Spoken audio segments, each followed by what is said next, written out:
नमस्कार। कभी सोचा है कि एक बिल्ली एक देवता हो सकती है?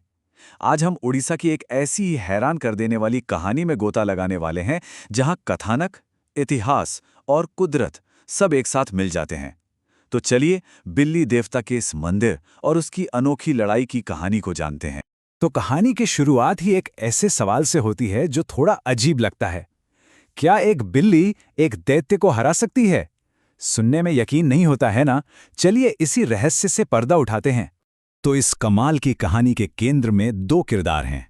एक तरफ है डर और आतंक का प्रतीक, एक बहुत ही शक्तिशाली दैत्य, और दूसरी तरफ एक दिव्य बिल्ली जो देखने में तो बिल्ली है पर वो साधारण बिल्कुल नहीं है।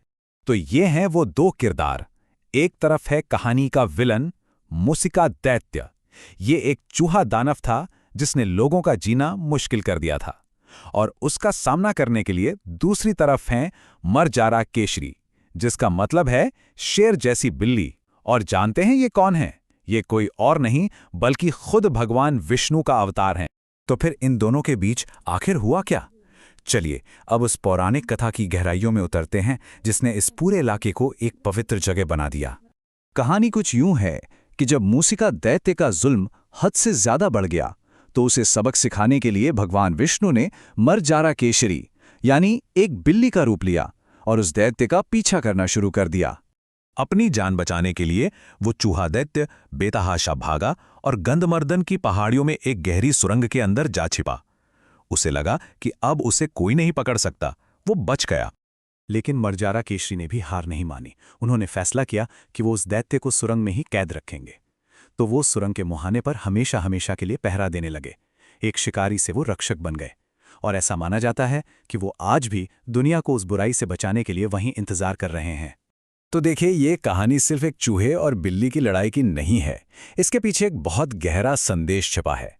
ये कहानी इस बात का प्रतीक है कि जुल्म का अंत निश्चित है और हमेशा बुराई पर अच्छाई की ही जीत होती है। अब कहानी के अगले पड़ाव पर चलते हैं। देखते हैं कि कैसे ये अविश्वसनीय कथा पत्थरों में जिंदा हो गई और एक शानदार मंदिर में बदल गई।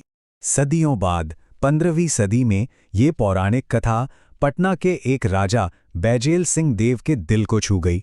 वो इस कहानी से इतने प्रभावित हुए कि उन्होंने इस दिव्य घटना को अमर बनाने का फैसला किया और ठीक उसी जगह पर एक मंदिर बनवा दिया। और इसी मंदिर को आज हम नृसिंहनाथ मंदिर के नाम से जानते हैं। ये मंदिर भगवान नृसिंहनाथ को समर्पित है, जिन्हें मरजारा केशरी यानी बिल्ली देवता के रूप में भी पूजा जाता है। तो इसका नाम सीधे सीधे हमारी कहानी के हीरो से जुड़ा है। आज की तारीख में ये मंदिर सिर्फ एक पौराणिक कथा की याद नहीं दिलाता, बल्कि ये आस्था, इतिहास और कुदरती खूबसूरती का एक जीता जागता संगम बन चुका है। तो आखिर इस मंदिर में इतना खास क्या है? अच्छा, यहाँ के मुख्य देवता तो भगवान नृसिंहनाथ ही हैं।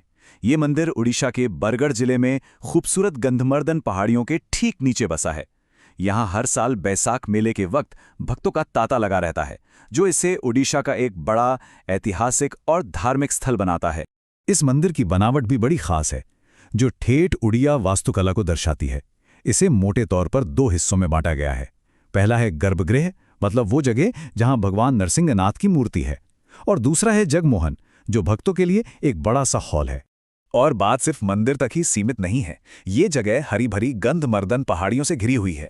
यहाँ कपिलधारा और भीमधारा जैसे बेहद सुंदर झरने भी हैं। इसी वजह से ये जगह प्रकृति प्रेमियों और पिकनिक मनाने वालों के लिए भी एक पसंदीदा ठिकाना है। तो कुल मिलाके ये मंदिर सिर्फ एक इमारत नहीं, बल्कि एक जीती जागती विरासत का प्रतीक है, जो हमें सदियों पुरानी कहानियां सुनाता है। आखिर में हम यही कह सकते हैं कि ये मंदिर सिर्फ पत्थर और पूजा की जगह नहीं है। ये वो संगम है जहां आस्था, इतिहास और कुदरत तीनों मिलकर एक ऐसी जिंदा कहानी गढ़ते हैं जो आज भी लोगों को प्रेरणा देती है। वाकई एक जीती जागती किंवदंती। और ये सब हमें एक सवाल पर लाकर छोड़ देता है।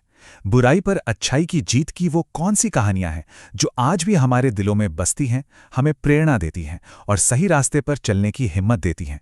इस पर सोचिएगा जरूर।